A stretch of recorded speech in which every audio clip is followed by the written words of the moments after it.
Hello. चला, आज आपण पंतप्रधान म्हणजे प्राईम मिनिस्टर या टॉपिकचा आपण अभ्यास करूया. आता आपण जर भारतामध्ये बघितलं तर संसदीय शासन पद्धती आपण स्वीकारलेली आहे. म्हणजे ब्रिटनकडून आपण संसदीय शासन पद्धती स्वीकारलेली आहे. त्यामुळे भारतामध्ये जो राष्ट्रपती आहे तो राष्ट्रपती हे नामधारी कार्यकारी प्रमुख असून ते काय आहे तर राष्ट्रप्रमुख म्हणून काम करतात. आणि जर वास्तव कार्यकारी सत्ता बघितली तर ती पंतप्रधानाच्या हातामध्ये असते. ओके. त्यामुळं पंतप्रधान यांना आपण काय म्हणतो, सरकारचा प्रमुख म्हणतो आणि राष्ट्रपती यांना राष्ट्राचा प्रमुख म्हणतो. जर आपल्या घटनेमध्ये बघितलं तर कलम 74, 75 आणि 78 या 3 कलमामध्ये आपल्याला पंतप्रधान, मंत्रिमंडळ आणि राष्ट्रपती यांच्या संबंधाबद्दल आहेत. म्हणजे आयोगाने एकदा प्रश्न पण विचारलेला की राष्ट्रपती, पंतप्रधान आणि त्याचं मंत्रिमंडळ याच्या संबंधात कोणती खालील कलमं आहेत. मग त्याच्या बद्दल आपण सांगू शकाल की 74, 75 आणि 78 अशी 3 कलमं आहेत. आता पर्टिक्युलरली पंतप्रधानाच्या नियुक्तीसाठी कलम 75मध्ये काय सांगितलेलं आहे की राष्ट्रपती एखाद्या व्यक्तीची काय करू शकतात, पंतप्रधानपदी नियुक्ती करू शकतात. ओके. मग राष्ट्रपती कोणाला पण करू शकतात असा अर्थ त्याचा होत नाही. तर राष्ट्रपती काय करतात तर लोकसभेमध्ये बहुमत असणाऱ्या पक्षाच्या नेत्याला काय करतात, पंतप्रधान म्हणून नेमतात. आणि यदा कदाचित जर एका कोणताही पक्षाला जर स्पष्ट असं लोकसभेमध्ये बहुमत नसेल तर त्यावेळेस मात्र राष्ट्रपती काय करतात, स्वतःचा विवेकाधिकार वापर करून एखाद्या व्यक्तीची राष्ट्रपती म्हणून निवड करू शकतात आणि उचित कालावधीमध्ये त्याला लोकसभेमध्ये बहुमत सिद्ध करण्यास सांगू शकतात. ओके. मग आपण जर 1977ला जर बघितले तर जनता सरकार ना आपला सत्ता स्थापन केली. म्हणजे पहिलं बिगर काँग्रेस सत्ता 1977ला आली. त्याचे पंतप्रधान होते मोरारजी देसाई. 1979मध्ये जनता दलामध्ये फूट पडल्यामुळं मोरारजी देसाई यांचं सरकार पडलं आणि त्यावेळेस तत्कालीन राष्ट्रपती एन संजीव रेड्डी म्हणजे नीलम संजीव रेड्डी यांनी काय केलं होतं तर 1979ला चरण सिंग यांची पंतप्रधान म्हणून नेमणूक केली होती. आणि सर्वप्रथम कोणत्या तरी राष्ट्रपतींनी स्वतःला असलेला विवेकाधिकार वापरलेला होता पंतप्रधान नेमणूक करताना. ओके. आता पुढं असं बघितलं तर 1984ला ज्यावेळेस इंदिरा गांधीजींचं ॲसेसिनेशन झालं म्हणजे त्यांचं हत्या झाली, त्याच्यानंतर ग्यानी झैल सिंग हे राष्ट्रपती होते. त्यांनी राजीव गांधी यांची नेमणूक पंतप्रधान म्हणून केली. त्याच्यानंतर मग काँग्रेसच्या संसदीय दलानं पण एकमतानं राजीव गांधी यांची नेतेपदी नियुक्ती केली आणि त्या ग्यानी झैल सिंग यांच्या निर्णयाला त्यांनी पाठिंबा दिला. मग आता जर दिल्ली हायकोर्टाचा 1980चा जर एक निर्णय बघितला तर त्यांनी काय सांगितलेलं आहे बघा, पंतप्रधान नियुक्ती करण्यापूर्वी लोकसभेत बहुमत सिद्ध केले पाहिजे असे घटनेत म्हणलेले नाही. त्यामुळं राष्ट्रपती एखाद्या व्यक्तीची निवड करू शकतात पंतप्रधान म्हणून आणि उचित कालावधीमध्ये त्यांना लोकसभेमध्ये बहुमत सिद्ध करण्यास सांगू शकतात. नॉर्मली ते 1 महिन्याची मुदत दिली जाते त्यांना. ओके. चला नेक्स्ट पेजवर आपण जाऊया. आता नेक्स्ट पेजवर काही पंतप्रधानांचं आपल्याला कार्यकाळ माहीत असणं गरजेचं आहे बघा. 1977ला पहिल्यांदा बिगर काँग्रेसी पंतप्रधान झाले मोरारजी देसाई. त्याच्यानंतर बघा 79ला चरण सिंग झाले. त्याच्यानंतर 89ला व्ही.पी. सिंग होते. 90ला चंद्रशेखर होते. 91ला पी.व्ही. नरसिंह राव होते. 96ला अटल बिहारी वाजपेयीजी आले. त्याच्यानंतर 96लाच एच.डी. देवेगौडा आले आणि 97ला आय.के. गुजराल आले. 98ला परत एकदा अटल बिहारीजी पंतप्रधान झाले. आता खाली बघा 1997चा सर्वोच्च न्यायालयाचा एक निर्णय आहे बघा. काय आहे बघा, संसदेच्या कोणत्याही गृहाचा सदस्य नसल्या तरी त्या व्यक्तीची आपण 6 महिन्यांकरता पंतप्रधान म्हणून नियुक्ती करू शकतो. परंतु काय करायला पाहिजे, त्या 6 महिन्यामध्ये नंतर त्या व्यक्तीनं कोणत्या तरी एका गृहाचं म्हणजे आयदर लोकसभा और राज्यसभा याचं सदस्यत्व होणं अगत्याचं आहे. बघा मग जर आपण ब्रिटनमध्ये पाहिलं तर पंतप्रधान होण्यासाठी तो कनिष्ठ गृहाचा सदस्य असणं आवश्यक आहे. म्हणजे काय, तर हाऊस ऑफ कॉमन्सचा तो सदस्य असला पाहिजे ब्रिटनमध्ये, त्याला जर पंतप्रधान बनायचं असेल तर. परंतु आपल्या भारताच्या केसमध्ये काय आहे, तर आयदर हाऊसेसचा तो मेंबर असला तरी चालतं, म्हणजे लोकसभा और राज्यसभा. बघा आपण जर आपल्या वेगवेगळ्या पंतप्रधानांचा विचार केला तर त्याच्यामध्ये इंदिरा गांधी 66 साली, HD देवी गौडा 96 साली, मनमोहन सिंग 2004 साली हे राज्यसभेचे सदस्य होते.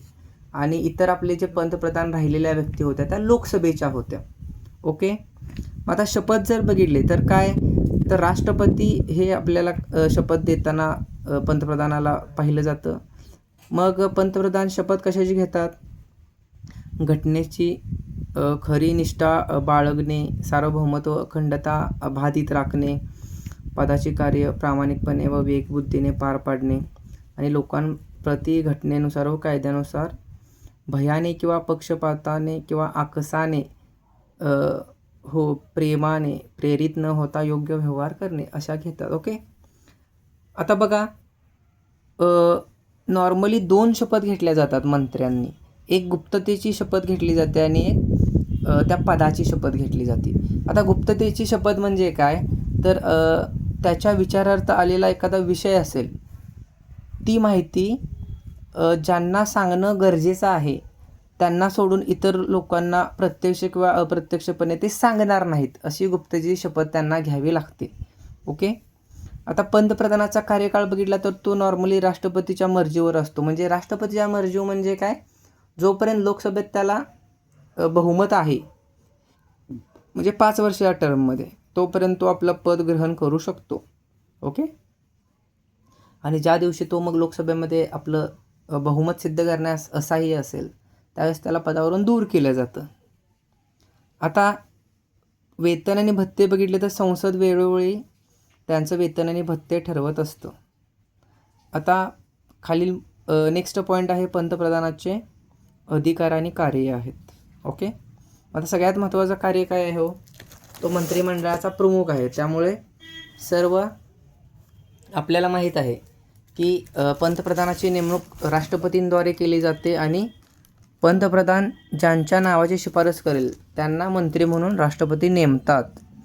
त्याच्यानंतर अजून महत्त्वाचं काम काय, वेगवेगळे खात्यांचं वाटप करणे, म्हणजे पोर्टफोलिओ सिस्टम.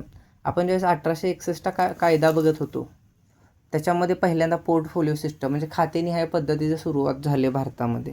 आणि मग वेगवेगळ्या मंत्र्यांना खाते वाटप करण्याचं काम पण कोणाचं आहे, पंतप्रधानांचं आहे. समजा मंत्रिमंडळातील किंवा एखाद्या मंत्र्याचा मतभेद जर असतील तर पंतप्रधान त्याला राजीनामा द्यायला लावू शकतात. नाही दिला तर मग राष्ट्रपतींना सल्ला देऊन त्याला पदावरून दूर करतात. बघा वेगवेगळ्या मंत्रिमंडळाच्या बैठकांचे अध्यक्षस्थान हे पंतप्रधानच भूषवत असतात. त्याचबरोबर मंत्रालयांच्या कामकाजात मार्गदर्शन करणे, आदेश नियंत्रण ठेवण्याचंही काम करत असतात. ओके. जर पंतप्रधानाने राजीनामा दिला तर तो संपूर्ण मंत्रिमंडळाचा राजीनामा समजला जातो. ओके.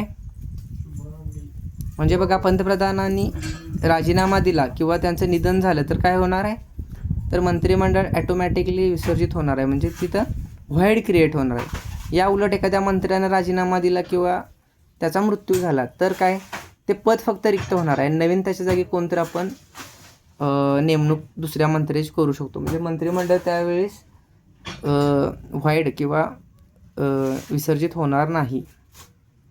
आता खाली एक मुद्दा दिला आहे बघा, कलम 78 मधील काही बाबी दिलेत बघा. राष्ट्रपती संबंधी पंतप्रधानाचे अधिकार. बघा पहिलं काय दिले बघा, राष्ट्रपती आणि मंत्रिमंडळ यांच्यातील दुवा म्हणून किंवा संपर्काचे माध्यम म्हणून कोण काम करत असतो, तर पंतप्रधान काम करत असतो. म्हणजे केंद्राच्या कामकाजाच्या प्रशासनासंबंधी वेगवेगळ्या प्रस्ताव जे घेतले जातात मंत्रिमंडळाद्वारे ते सर्व निर्णय राष्ट्रपतीला सांगणे, त्याची माहिती देणे किंवा संघराज्याच्या प्रशासनासंबंधी एखादी बाबीची जर राष्ट्रपतीनं माहिती मागवली असेल तर ती त्याला वेळोवेळी देणे. त्याचबरोबर जे सर्व मंत्रिमंडळाचे कॅबिनेटचे जे निर्णय आहेत ते राष्ट्रपतीला सांगणे किंवा एखाद्या मंत्र्यानं काहीतरी निर्णय घेतलेला असतो आणि तो समजा त्याचं काय तर अंमलबजावणी वगैरे झालं नाही तर त्याची माहिती पण राष्ट्रपती मागवू शकतात. जे आपल्या भारतामध्ये घटनात्मक जी पदं आहेत, महान्यायवादी असेल, महालेखापरीक्षक असेल, UPSCचे अध्यक्ष सदस्य असतील, निवडणूक आयुक्त असतील, वित्त आयोगाचे अध्यक्ष सदस्य असतील, या सर्वांच्या नेमणुकीमध्ये राष्ट्रपतींना सल्ला देण्याचं काम पंतप्रधान करत असतात. ओके. आता संसदेमध्ये पंतप्रधानाचे अधिकार काय आहेत बघा. पंतप्रधान कनिष्ठ गृहाचा नेता असतो. या नात्याने आता बघा, संसदेचे अधिवेशन बोलवणे, तहकूब करणे याच्याबद्दल राष्ट्रपतीला सल्ला देण्याचं काम करत असतो तो. लोकसभा विसर्जित करा असा पण सल्ला तो देऊ शकतो. आणि संसदेमध्ये सरकारची धोरणं घोषित करण्याचं काम एक पंतप्रधानाचं असतं. ओके. तो विविध परिषदेचा अध्यक्ष असतो बघा. नीती आयोग असेल, राष्ट्रीय विकास परिषद असेल, राष्ट्रीय एकात्मक परिषद असेल, आंतरराज्य परिषद असेल. ओके. देशाचे परराष्ट्र धोरण ठरवण्याची महत्त्वाची भूमिका तो बजावतो. केंद्र सरकारचा मुक्त प्रवक्ता म्हणून काम करतो. सत्तारूढ पक्षाचा नेता असतो. तो सेवांचा राजकीय प्रमुख असतो. असं वगैरे आहे, लक्षात ठेवा. आता खाली एक आपल्याला लक्षात ठेवायचं, पंतप्रधानाला काय काय म्हटलेलं बघा. त्याच्यावर एक प्रश्न आत्ता आलता लेटेस्टमध्ये राज्यसभेला. लॉर्ड मोर्ले यांनी पंतप्रधानाला काय म्हटलेलं बघा, इथं खाली दिले. समानातील प्रथम म्हणजे काय, फर्स्ट अमंग्स ऑल असं त्याला म्हटलं जातं. म्हणजे काय, समानातील प्रथम आहे मोर्ले. त्याला अजून काय म्हटलं, मंत्रिमंडळ रूपी कमानीची आधारभूत शिळा असं ते म्हणलेले. ओके. त्याच्यानंतर नेक्स्ट काय आहे बघा, हर्बर्ट मॉरिसन. त्यांनी काय म्हटलेलं, सरकारचा प्रमुख या नात्याने तो समानातील प्रथम, पण आजच्या परिस्थितीत पंतप्रधान पदाचे वर्णन फारच तुकडे आहे. ओके. पहिलं तेवढं लक्षात ठेवू. लॉर्ड मोर्ले काय म्हणला, समानातील प्रथम, आणि काय म्हणला, मंत्रिमंडळ कमानीची आधारभूत शिळा. हरकोर्ट नावाचे होते. त्यांनी काय म्हटलेला, कमी तेजस्वी ताऱ्यातील चंद्र. ओके. लक्षात ठेवा, ही लक्षात ठेवा. चंद्र आणि हरकोर्ट असं काय तर लक्षात ठेवू शकताय तुम्ही. म्हणजे एक कीवर्ड लक्षात ठेवायचा, चंद्र, हरकोर्ट असं वगैरे काय तर लक्षात ठेवायचं. म्हणजे हरकोर्ट आलं तर जे चंद्राचे जे वाक्य आहे, कमी तेजस्वी ताऱ्यांमधील चंद्र, ते हरकोर्ट असं लक्षात ठेवायचं. जेनिंग्स यांनी काय म्हटलेलं बघा, ग्रह ज्याच्या भोवती फिरतात असा तो सूर्य आहे. तो घटनेचा कोनशिला आहे. म्हणजे इथं सूर्य हा शब्द लक्षात ठेवणार मी. जेनिंग सूर्य असं लक्षात ठेवायचं. ओके. जेनीला सूर्य वगैरे आवडतो असं काय तर लक्षात ठेवू शकताय तुम्हाला. ओके. हरकोर्ट काय लक्षात ठेवणार, कोर्टच्या समोर कोर्टवरून मून दिसतो असं काय तर लक्षात ठेवा. म्हणजे कोर्टातून चंद्र दिसला असं काय तर लक्षात ठेवा. हरकोर्ट चंद्र, जेनीला आवडतो सूर्य असं काय तर लक्षात ठेवा. सन लास्की आहेत बघा. लास्की त्यांनी काय म्हणलं आहे बघा, ज्या केंद्राभोवती संपूर्ण सरकारी यंत्रणा फिरते असा तो केंद्रबिंदू आहे. लास्की यांनी काय सांगितलं, सेंटर. लास्की यांनी काय सांगितलं, केंद्रबिंदू म्हणजे काय, सेंटर पॉईंट आहे असं सांगितले त्यांनी. सगळी यंत्रणा त्याच्या भोवती फिरते. ओके. पुढं बघा, ग्रीव्ज आहेत. त्यांनी काय सांगितले, सरकार हे देशाचे स्वामी आणि पंतप्रधान सरकारचा स्वामी. ओके. मनरोचं एक लक्षात ठेवा, पंतप्रधान हा राज्याच्या नौकेचा कॅप्टन मनरो. आपण कॅप्टन अमेरिका वगैरे मूवीमध्ये बघतो तसं आपण कॅप्टन मनरो असं लक्षात ठेवू. क्रिकेट जे बघतात त्यांना मनरो नावाचा एक प्लेयरच आहे. तो न्यूझीलंडचा काही काळ कर्णधार होता. मग असं तर लक्षात ठेवू शकतो कॅप्टन मनरो वगैरे. किंवा विविध लीगमध्ये तो कॅप्टन्सी करतो टीमांची. कॅप्टन मुनरो असं लक्षात ठेवू शकतं. रॅमसे मूर काय म्हणतात, राज्याच्या नौकेचे सुकाणू चालवणारा खलाशी म्हणजे काय, तर तो एक नौका चालवणारा जो असतो तो खलासी मूर असं काय तर लक्षात ठेवू शकताय. रॅमसे नावाचे खलासी आहेत असं काही तर. आता मोर्ले म्हटलं तर काय लक्षात ठेवणार तुम्ही, समानातील प्रथम. त्याच्यानंतर कोर्टच्या समोरून चंद्र दिसला असं काय तर लक्षात ठेवायचं होतं. जेनिंग्स म्हटलं तर आपण काय लक्षात ठेवणार आहे, तर जेनीला सूर्य आवडतो. त्याच्यानंतर आपण मनरो कॅप्टन असं लक्षात ठेवणार होतो. आणि मूरला काय लक्षात ठेवणार आहे, रॅमसे मूरला तो खलाशी असेल असं काय तर. ओके, लक्षात ठेवा, खलासी मूर असं लक्षात ठेवा. नेक्स्ट आता पुढे जे दिलेलं आहे याच्यामध्ये कलम 74, 75, 78. आता पुढील टॉपिकमध्ये आपल्याला 74, 75 डिटेलमध्ये अभ्यास करायचा आहे, तिथं आपण बघू. आता काही पंतप्रधान आहेत बघा, ते त्यांच्या राज्यांचे मुख्यमंत्री म्हणून पण कार्य केले आणि नंतर पुढे जाऊन ते काय तर देशाचे पंतप्रधान झालेले आहेत. त्याच्यामध्ये बघा मोरारजी देसाई आहेत, जे की बॉम्बे या प्रांताचे ते मुख्यमंत्री म्हणजे हेड म्हणून काम केले. चरण सिंग असतील, चरण सिंग यांनी काय केलं होतं तर मला वाटतं UPमध्ये वगैरे त्यांनी ते काम केलेलं होतं मुख्यमंत्री म्हणून. VP सिंग परत हे UPमधूनच होते. PV नरसिंहराव हे आंध्रातून ते आलेले म्हणजे दक्षिणेतून आलेले पहिले होते. त्याच्यानंतर HD देवेगौडा बघितले तर आपल्या कर्नाटकमधून आलेले होते. आणि आपले आत्ताचे नरेंद्रजी मोदी हे 6वे व्यक्ती ठरतात जे की मुख्यमंत्र्यांपासून पंतप्रधान झालेले आहेत. ओके, खाली कलम आहेत बघा हे 74, 75, 77, 78. 74, 75 पुढील टॉपिकमध्ये आपण डिटेलमध्ये त्याचा अभ्यास करूया. Okay, thank you so much, keep studying.